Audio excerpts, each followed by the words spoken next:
Hello, જાગૃત આવાસમાં તમારું સ્વાગત છે. મારું નામ છે ચિંતન અખાણી. હવે આજનો સ્પેશિયલ વિડીયો જે છે ડિપ્લોમા ટુ ડિગ્રી સ્ટુડન્ટ્સ માટે છે. એમના એનરોલમેન્ટ નંબર માં ફીસ કેવી રીતે ભરવાની એનો આખો લાઈવ ડેમો હું તમને અહીંયા કરીને બતાવીશ. એની પહેલા તમે ડિપ્લોમા ટુ ડિગ્રી વાળા છો એટલે તમારા માટે એક સરસ મજાની વેબસાઇટ લઈને આવ્યો છું, જે છે રીલ લેવલ અન એકેડમી. એમાં તમે ફ્રી ઓફ કોસ્ટ આપી શકો છો ટેસ્ટ.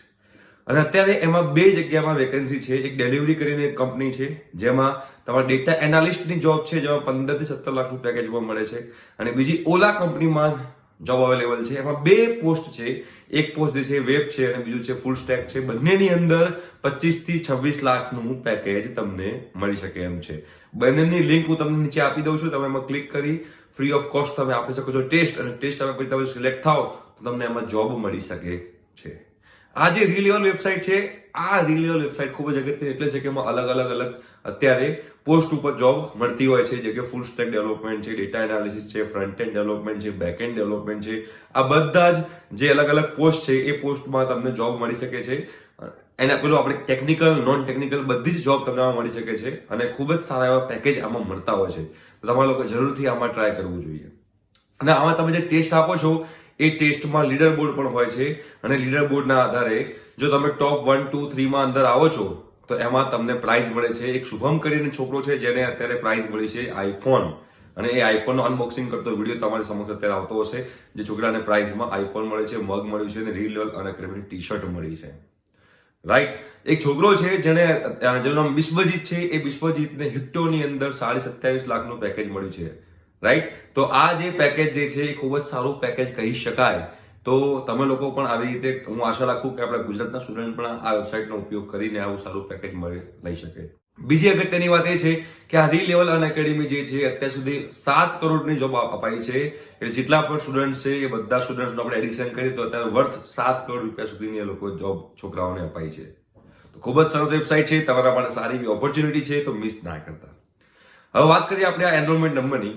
એ એનરોલમેન્ટ નંબર પહેલા હું તમને એ પણ કહી દઉં કે ડીટુડી માટે, ડિપ્લોમા ટુ ડિગ્રી સ્ટુડન્ટ્સ માટે તમારા માટે ફ્રી ઓફ કોસ્ટ લેક્ચર આપણે ચાલુ કર્યા છે. જે લેક્ચરની લિંક હું વોટ્સએપ ગ્રુપની લિંક નીચે હું મૂકી દઉં છું.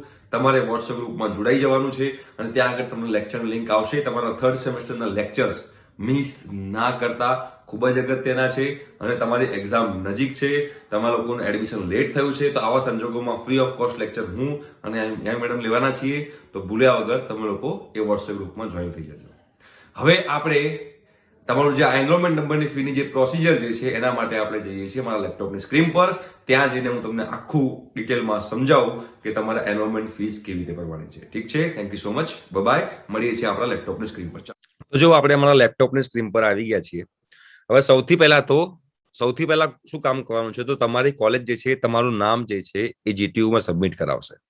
હવે જેવું GTU માં સબમિટ કરાવશે ને એટલે તમારી પર મેસેજ કાં તો મેલ આવશે કે તમારું કન્ફર્મેશન માટેનો. એમાં તમારી એક લિંક આપેલી છે, વેબસાઇટની લિંક. જે વેબસાઇટની લિંક આપેલી છે એક આ વેબસાઇટ છે. અને જોડે તમારું યુઝરનેમ અને પાસવર્ડ, આવો તમને એક મેસેજ કાં તો મેલ આવ્યો હશે. એટલે તમે એ લોગિન, એની અંદર તમને લોગિન અને પાસવર્ડ આપેલા હશે.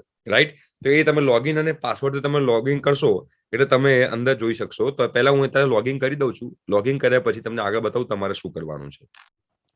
જો તમે જો લોગિન કરશો એટલે આ આખી વસ્તુ આવશે તમારી સામે, જ્યાં તમને દેખાય છે આખું. ઉપર દેખશો તો ડેશબોર્ડ છે, માય પ્રોફાઇલ છે, ફીસ છે, એપ્લાય એન્ડ અપલોડ છે અને એક્ઝામ છે. ઓકે. અને અહીંયા આગળ તમારું સ્ટુડન્ટ ઓફર ને સાઇન આઉટ છે. અહીંયા your photo is not uploaded તમને દેખાતું હશે. અને અહીંયા અમુક ડિટેલ જે છે, અમુક ડિટેલ તમારી ઓલરેડી ભરેલી જ છે. For example program, college name, merit number શું છે, gender, date of birth, mobile number, email ID. આ બધી વસ્તુ જે છે એ તમે ચેન્જ નહીં કરી શકો, જે ઓલરેડી તમારામાં નાખેલી જશે. તો એવા સંજોગોમાં તમારે શું કરવાનું છે, જો આમાં તમારો કોઈ ડાઉટ હોય, આમાં તમને કોઈ પ્રોબ્લેમ હોય કે આમાં તમારી કોઈ ભૂલ હોય, તો સીધું તમારે તમારી કોલેજમાં કોન્ટેક્ટ કરવાનો છે. ઓકે. રાઈટ. હવે આમાં સૌથી પહેલા તમારે શું કરવાનું છે, તમારે પહેલા માય પ્રોફાઇલ પર ક્લિક કરવાનું છે. તમે જેવું માય પ્રોફાઇલ પર ક્લિક કરશો એટલે અમુક વસ્તુ ઓલરેડી ભરેલી છે અને અમુક વસ્તુ તમારે આની અંદર ભરવાની છે. ફોર એક્ઝામ્પલ ટાઇટલ તમારે સિલેક્ટ કરવાનું છે કે ભાઈ તમે ડોક્ટર છો, મિસ છો, મિસ્ટર છો, મિસિસ છો. છોકરાઓ હોય એ લોકો મિસ્ટર સિલેક્ટ કરવાનું, છોકરી હોય એ લોકો મિસ સિલેક્ટ કરવાનું. રાઈટ. ફર્સ્ટ નેમ અને લાસ્ટ નેમ તમારે નાખવાનું છે. મિડલ નેમ એટલે પપ્પાનું નામ, જેન્ડર, નેશનાલિટી તમારે નાખવાની છે. પ્લેસ ઓફ બર્થ તમારે નાખવાનું છે. ડેટ ઓફ બર્થ ઓલરેડી નાખેલી છે. કન્ટ્રી ઓફ બર્થ તમારે નાખવાનું છે. નેટિવ લેંગ્વેજ મધર ટંગ શું છે, તમારે ગુજરાતી નાખવાનું છે. આધાર નંબર નાખવાનો છે. જો અહીંયા TFWS ને બધું ઓલરેડી નાખેલું છે. જે લાલ કલરનો સ્ટાર કરેલો છે એ તમારા માટે કમ્પલસરી છે. પછી કોન્ટેક્ટ ડિટેલ્સ છે, એમાં એક ઈમેલ આઈડી છે, અલ્ટરનેટ ઈમેલ આઈડી નાખવો તો નાખવાનું, બાકી નહીં નાખવાનું. કન્ટ્રી કોડ ઓલરેડી છે, મોબાઈલ નંબર ઓલરેડી નાખેલો છે. પ્રિફર્ડ મેલિંગ એડ્રેસ શું છે? તો address line number 1, line 2, line 3 આખું તમારું જે એડ્રેસ છે તમારે એમાં નાખવાનું છે. Country, state, district, city, taluka, village, residential area, postal code એ બધું તમારે એમાં નાખવાનું છે. પછી કરંટ રેસિડેન્ટ એડ્રેસ, એટલે જો તમારું પરમનન્ટ એડ્રેસ ને કરંટ એડ્રેસ સેમ હોય તો તમારે same as preferred mailing address કરી દેવાનું છે. જો અલગ અલગ હોય તો બેમાં તમારે અલગ અલગ નાખવાનું છે. રાઈટ? એ કર્યા પછી તમારું પેરેન્ટ ડિટેલ, બરોબર, તમારે તમારા પેરેન્ટ ડિટેલ નાખવી છે કે નહીં. તમારે I would like to skip father detail, yes or no. જો તમારે ફાધર ડિટેલ સ્કીપ કરવી હોય તો સ્કીપ કરી દેવાનું, સ્કીપ ના કરવી, નો લખવું હોય તો નો લખશો તો તમારે તમારા ફાધરની ડિટેલ નાખવી પડશે. રાઈટ? એવી રીતે તમારે નીચે મધરની ડિટેલ પણ છે, એ પણ તમારે નાખવાની રહેશે. એ નાખીને છેલ્લે નીચે જે સેવ બટન જે છે એ સેવ બટન પર તમારે ક્લિક કરવાનું રહેશે. આ બધી ડિટેલ જે છે એ બધી ડિટેલ તમારે અહીંયા આગળ ભરાઈ જશે. એટલે સૌથી પહેલા તમે જ્યારે લોગિન કરો ત્યારે બધા પહેલા તમારે આ ડિટેલ બધાને ભરી દેવાની છે. ઓકે, આ ડિટેલ તમે ભરશો પછી તમારે જવાનું છે એપ્લાય એન્ડ અપલોડમાં. કેમ કે તમારે પહેલા અહીંયા તમારો ફોટો અને તમારી સિગ્નેચર એ બંને વસ્તુ તમારે અપલોડ કરવાની છે. તો એપ્લાય એન્ડ અપલોડમાં જશો એટલે એની પર ક્લિક કરીશ એટલે તમે જોશો તો જો તમારો અહીંયા આગળ જે છે તમારો વેરીફાઈ ફોટો, તમારો ફોટો જે છે નાખવાનો છે. રાઈટ? અપલોડ સ્ટુડન્ટ સિગ્નેચર આ તમારે નાખવાનું છે. જો આ બંને તો તમારું સ્ટાર છે. સ્ટાર એટલે કે કમ્પલસરી છે. તમારો ફોટો નાખવાનો છે અને તમારે સિગ્નેચર, એટલે કે તમારો ફોટો અને સિગ્નેચર તમારે શું કરવાની, એક પેપર ઉપર કરી દેવાની, એનો ફોટો પાડી અને સ્કેન કોપી જે છે તમારે અપલોડ કરવાની. પછી તમારો એલોટમેન્ટ લેટર જે છે, સીટ એલોટમેન્ટ લેટર, આધાર કાર્ડ, એક્સ સર્વિસમેન, આ બધા કમ્પલસરી નથી. જુઓ, આ બધી વસ્તુ કમ્પલસરી નથી, પણ એસએસસી સર્ટિફિકેટ અને લિવિંગ સર્ટિફિકેટ પાછું તમારું કમ્પલસરી છે. Right? HSC, caste, PH certificate, ex serviceman, Aadhaar card, allotment letter, GPAT CAT, GATE score card, આ બધું જે છે તમારા માટે કમ્પલસરી નથી. ઓકે, જો તમારી પાસે આધાર કાર્ડ હોય તો અપલોડ કરી દેવાનું, આધાર કાર્ડ ના હોય તો અપલોડ નહીં કરવાનું. બરોબર છે? તમારે જો તમે ફિઝિકલી હેન્ડીકેપ્ડ હો તો તમારે અપલોડ કરવાનું, બાકી નહીં કરવાનું. કાસ્ટ સર્ટિફિકેટ હોય તો અપલોડ કરવાનું, બાકી નહીં કરવાનું. એટલે એ કમ્પલસરી નથી. જે લોકોને કાસ્ટ સર્ટિફિકેટ આવતું હોય એ લોકોએ અપલોડ કરવાનું છે. આ ડોક્યુમેન્ટ તમે એકવાર બધા અપલોડ થઈ જાય તમારે સેવ ડોક્યુમેન્ટ પર ક્લિક કરવાનું છે. એક અગત્યની વાત ધ્યાનમાં રાખજો કે એકવાર સેવ ડોક્યુમેન્ટ પર ક્લિક થઈ ગયું પછી તમારા ડોક્યુમેન્ટ ચેન્જ થશે નહીં. એટલે બહુ જ ધ્યાનથી સાચવીને તમે લોકો આ તમારા ડોક્યુમેન્ટ અપલોડ કરજો. અહીંયા ચોખ્ખું લખ્યું છે note document maximum size 1 MB. બરોબર? મેક્સિમમ સાઇઝ 1 MB હોવી જોઈએ, જેપીજી ફોર્મેટ હોવું જોઈએ. રાઈટ? પછી આ સ્ટાર માર્ક છે, કમ્પલસરી છે. પછી to save and upload document, press save document button. Upload document which are verified and confirmed by the college will not be allowed to upload or change again. જો એકવાર કોલેજથી verify થઈ ગયા પછી તમે લોકો આમાં વેરીફાઈ કરી શકશો નહીં.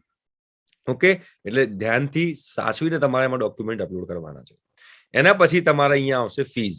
એમાં ફીઝમાં તમારે ફી પેમેન્ટમાં જવાનું છે. રાઈટ? હવે ફી પેમેન્ટમાં તમારે જશો એટલે તમારે ટોટલ કેટલા રૂપિયા ભરવાના છે? તો ભાઈ 1050 રૂપિયા ભરવાના છે. એનરોલમેન્ટ ફી જે છે એ એનરોલમેન્ટ ફી 150 રૂપિયા છે અને પ્રોફેશનલ રેગ્યુલેટરી ચાર્જીસ 900 રૂપિયા છે. એટલે કે આમાં જે પ્રોફેશનલ રેગ્યુલેટરી ચાર્જીસ તમારે 300 રૂપિયા પરના હિસાબે આપવાના છે. તમે લોકો અત્યારે સેકન્ડ યરમાં એડ થઈ ગયા છો એટલે તમે સેકન્ડ યરમાં એડ થશો એટલે તમારા સેકન્ડ યર, થર્ડ યર અને ફોર્થ યર તમારે 3 વર્ષની ડિગ્રી થશે. એટલે 1 વર્ષના 300 રૂપિયા એટલે 3 વર્ષના 900 રૂપિયા. એ 900 રૂપિયા તમારો પ્રોફેશનલ રેગ્યુલેટરી ચાર્જ છે અને 150 રૂપિયા તમારી એનરોલમેન્ટ ફી છે. એમ કરીને ટોટલ તમારા 1050 રૂપિયા છે. રાઈટ? જો if the payment is not successful then the pay online button will be disabled for next 45 minutes. Please try again later. એટલે કે જો તમે લોકો અહીંયા આગળ ફીસ પે કરો છો તો ફીસ પે કર્યા પછી જો તમારું એ સક્સેસફુલ થતું નથી તો તમારું પેમેન્ટ બટન જે છે એ 45 મિનિટ માટે ડિસેબલ થઈ જશે અને પછી તમે લોકો એપ્લાય કરી શકો છો. ઓકે, તમે આ પે ઓનલાઈન બટન પર ત્યારે જ ક્લિક કરી શકો છો જ્યારે તમારા બધા ડોક્યુમેન્ટ્સ અપલોડ થઈ ગયા હોય, તમારી બાકી પ્રોફાઇલ તમે લખી નાખી હોય, બધું અંદર તમે એડિટ કરી નાખ્યું હોય, એ પછી તમે ઓનલાઈન પે કરી શકશો. પે ઓનલાઈન કર્યા પછી તમે જેવું પેમેન્ટ તમારું સક્સેસફુલ થઈ જશે એવો તમારો એનરોલમેન્ટ નંબર જનરેટ થઈ જશે. એ એનરોલમેન્ટ નંબર જનરેટ થયા પછી તમારું યુઝર નેમ જે છે એ તમારું યુઝર નેમ બદલાઈ જશે અને યુઝર નેમ બદલાયા પછી તમારો જે નવો એનરોલમેન્ટ નંબર આવ્યો એ તમારું યુઝર નેમ થશે. એટલે કે આ જે વેબસાઇટ છે આ વેબસાઇટમાં પહેલા તમારા મોબાઈલમાં જે મેસેજ આવ્યો હતો કે જે મેલ આવ્યો હતો એમાં જે યુઝર નેમ હતું એ જતું રહેશે અને એનરોલમેન્ટ નંબર જે છે એ તમારું યુઝર નેમ રહેશે. અને પાસવર્ડ તો એનો એ જ રહેશે, પાસવર્ડ તમારો ચેન્જ થશે નહીં. એટલે ઘણા બધા સ્ટુડન્ટ્સને આમાં એક પ્રોબ્લેમ આવતો હશે કે પેમેન્ટ કર્યા પછી એ લોકો જ્યારે પાછું લોગિન કરવા જતા હશે ત્યારે એવું લખેલું આવતું હશે કે invalid user name and password, પણ એવું નથી. તમારું યુઝર નેમ હવે તમારો એનરોલમેન્ટ નંબર થઈ જશે, રાઈટ? એટલે આ વસ્તુ તમારે ખાસ ધ્યાનમાં રાખવાની છે. બીજી વસ્તુ તમારે ધ્યાનમાં શું રાખવાની છે કે એપ્લાય આ તમે પે ઓનલાઈન કરી નાખો એ પછી પાછું તમારે ફીસ પર જવાનું છે. ફીસ ઉપર જયા પછી તમારે પેમેન્ટ હિસ્ટ્રીમાં જવાનું છે. પેમેન્ટ હિસ્ટ્રીમાં જશો એટલે તમારો ₹1 આપીને તમે જે આ ફીસ ભરી છે ₹1050 એની એક રિસિપ્ટ જનરેટ થશે. એટલે પેમેન્ટ હિસ્ટ્રીમાંથી તમે લોકો ₹1 ભરીને તમે આની રિસિપ્ટ જનરેટ કરી શકો છો. એનો એક્ઝામ્પલ તમને અહીંયા આગળ હું આપી દઉં છું, તમને ક્લિયર થઈ જાય કે જો આ પેમેન્ટ હિસ્ટ્રી છે, આ પેમેન્ટ હિસ્ટ્રીમાં તમે જશો એટલે પછી તમારે જો નીચે આ તમારો ₹1 લખ્યું છે, fee types, enrolment fee, amount 1, date આ છે, તમારે જે પણ રિસિપ્ટ તમારી બનશે અને એ રિસિપ્ટ તમારી આવી એક જનરેટ થઈ જશે. એટલે જે તમારા માટે પ્રૂફ રહેશે કે તમે લોકોએ રિસિપ્ટ જનરેટ કરી છે એનરોલમેન્ટ ફીઝની, રાઈટ? ઓકે. અને તમે જ્યારે ફોટો અપલોડ કરી નાખો છો અને બધી તમારી ડિટેલ્સ જે છે પ્રોફાઇલમાં એ બધી તમે નાખી દો છો, પછી તમારું આખી જે પ્રોફાઇલ છે કંઈક આવી દેખાશે. ઓકે, તો આ પણ તમારે ખાસ વસ્તુ ધ્યાનમાં રાખવાની છે. અને છેલ્લે પછી જો તમારે બધું કર્યા પછી સાઇન આઉટ કરીને તમારે રીસેટ પાસવર્ડ કરવો હોય તો રીસેટ પાસવર્ડ ઉપર ક્લિક કરી તમે રીસેટ પણ કરી શકો છો જો તમારી ઈચ્છા હોય તો. ઓકે, તો આવી રીતે તમારે એનરોલમેન્ટ ફીસ ભરવાની છે. અને આ જે એનરોલમેન્ટ ફીસ ભરવાની જે લાસ્ટ ડેટ જે છે એ પણ તમને કહી દઈએ તમને ક્લિયર થાય કે આજે તમારે આજે આવ્યું હતું એમાં એનરોલમેન્ટ નંબરની ફી જે લાસ્ટ ફી ભરવાની ડેટ છે એ છે 20 ડિસેમ્બર. 15 ડિસેમ્બરથી સ્ટાર્ટ થાય છે અને લાસ્ટ ડેટ છે 20 ડિસેમ્બર. તો એની પહેલા તમારે આમાં ભરી દેવાનું છે. છતાં પણ તમારે ફી ભરવામાં કે ગમે તે જગ્યાએ તમને કોઈ પ્રોબ્લેમ આવે તો તમારે તમારી કોલેજને સૌથી પહેલા કોન્ટેક્ટ કરવાનો છે. ઠીક છે? Thank you so much. Bye bye.